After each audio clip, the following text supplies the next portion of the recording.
Did you know that the creator of Invader Zim, Jonan Vasquez, also has two very well-received cult comics, known as Squee and Johnny the Homicidal Maniac? Invader Zim would take a lot of references and cameos from these two series, including Mrs. Bitters, who is actually seen as a teacher in the Squee comics. You can also see Johnny the Homicidal Maniac in the Halloween episode, as well as maybe Squee in one of the earlier episodes of Invader Zim. We shouldn't have fused him. We made him twice as powerful, twice as deadly! I'm telling you, that juice would have slowed him down but good. Did you know that Richard Horvitz almost didn't get to be the voice of Zim because he was playing Daggett on the Angry Beavers at the time? They're alive! My easy clone oven! Easy clone, first there's one. Works! Soon the world will be filled with me! No! Instead, Mark Hamill, aka the Joker, was originally hired to voice Zim. He was dropped halfway through voicing the pilot and was instead replaced by Billy West, who at the time was most famous for voicing Doug and Stimpy from the Ren and Stimpy show. Good! Meet me in the making stuff room! Once the show was picked up for more episodes, they replaced West with Horwitz, due to the fact that the creators felt that both Hamill and West were too well known, too in demand, and too recognizable for the role. They picked up Horwitz because Angry Beavers was officially cancelled right before Invader Zim aired. But Invader's blood marches through my veins like giant radioactive rubber pants! The pants command me!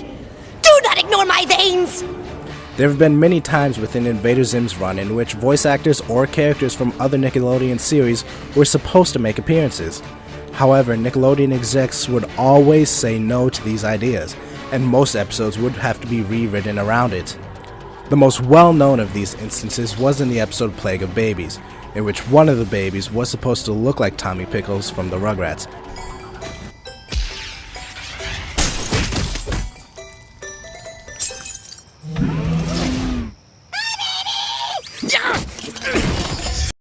Bloody Gur is an Easter egg that can be found in a lot of episodes of Invader Zim. The image itself is pretty self-explanatory. It's Gur, red, and covered in blood. While Jonan Vasquez did want to make an entire episode featuring this character, instead, Horwitz just made it an Easter egg that's only visible if you have a DVD player capable of viewing screens frame by frame. The most visible of the Bloody Gur image is in the opening sequence of Morto's Dare Soul Stealer. The image is visible for at least 2 frames in the end of one of the pipes that snakes out of Zim's house. While it is generally believed that all the Bloody Gur images have been found, there is a rumor that there are several that have yet to be discovered. I gotta sing the Doom song now! Doom, doom, doom, doom, doom, doom, doom, doom, doom, doom, doom, doom, doom, doom, doom, doom. If the show had not ended, the following events would have taken place. Invader Scooge would have ended up moving to Earth and acted as Zim's second-in-command. Dib would have discovered that he was a clone of Professor Membrane and not his actual son. Tack would have returned. Dib and Zim would have left Earth and had a season where Dib chased Zim across the galaxy on their way to Urk. The Resisti would have returned. And a series finale movie entitled Invader Dib would have occurred, in which the Urkins would have to defend against a full-scale war against Dib. Ah! The plan! What was the plan? Oh well, at least I have something recorded on disc. It wasn't a total loss.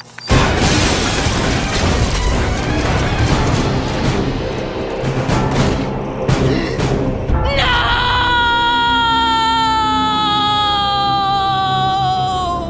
Whatever. According to Jonan Vasquez, Dib was meant to be killed off at the end of Bad Bad Rubber Piggy, and was meant to be replaced by a new child adversary for the remainder of the series. However, Nickelodeon wasn't comfortable with the idea of a main character being killed off and refused this idea. And now here's your trivia question. If Invader Zim wasn't the first show to feature a reoccurring character to die, which Nick show was? Tell me.